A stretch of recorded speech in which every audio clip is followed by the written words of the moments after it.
This is history in the making. Whitby's Ability Center played host to the inaugural game of a new sport with something very familiar about it. Welcome to Wheelchair Lacrosse. I think it'll be fun, for the kids and everybody.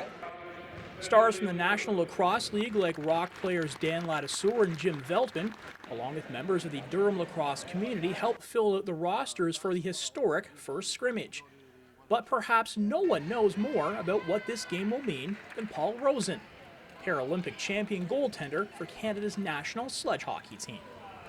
The lacrosse game was incredible. It was basically just dropping into the chair. So the goaling was exactly the same, covering the net, square to the ball. It was just actually learning how to work the wheelchair. And I absolutely loved it. I think this game is going to go all over the world. I think the whole opportunity is the biggest thing that we need to do, and the biggest thing that they need to do is to make sure that the integration is there. That's how all the other sports have started. Wheelchair basketball started like that, sledge hockey started like that as well. And you incorporate the able-bodied athletes with the athletes with a disability, and it really gives the game a whole new look and flavor of openness. You can add James Titmarsh to the believer in wheelchair lacrosse, the 13-year veteran of the Durham Steelhawks sledge hockey team. Titmarsh says the first game was physically demanding, and maybe the Rock players got more than they bargained for. Just ask them how tired they are. I mean, I know Jim Veltman playing with the Rock, he said he was exhausted. And a lot of the stand-up lacrosse players couldn't believe how much pushing it was involved, especially holding the stick and getting to the net. And it was a lot of work, and it was really nice to see them come out and support bringing out the sport, and it was very exciting. The Canadian Lacrosse Association is committing funding to the sport. That begins in 2013.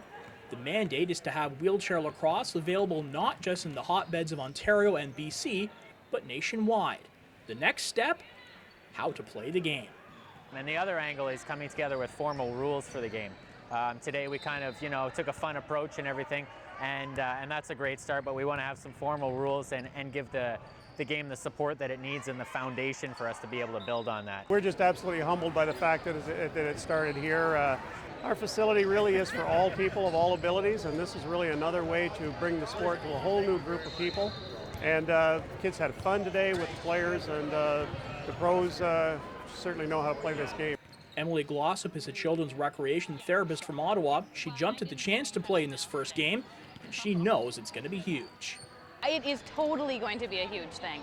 I've played wheelchair basketball. I've done a whole bunch of the different sports for people with disabilities, and I think it's great. I think it's totally adaptable. There's some small adaptations that may be needed, but I think it's totally possible to get huge.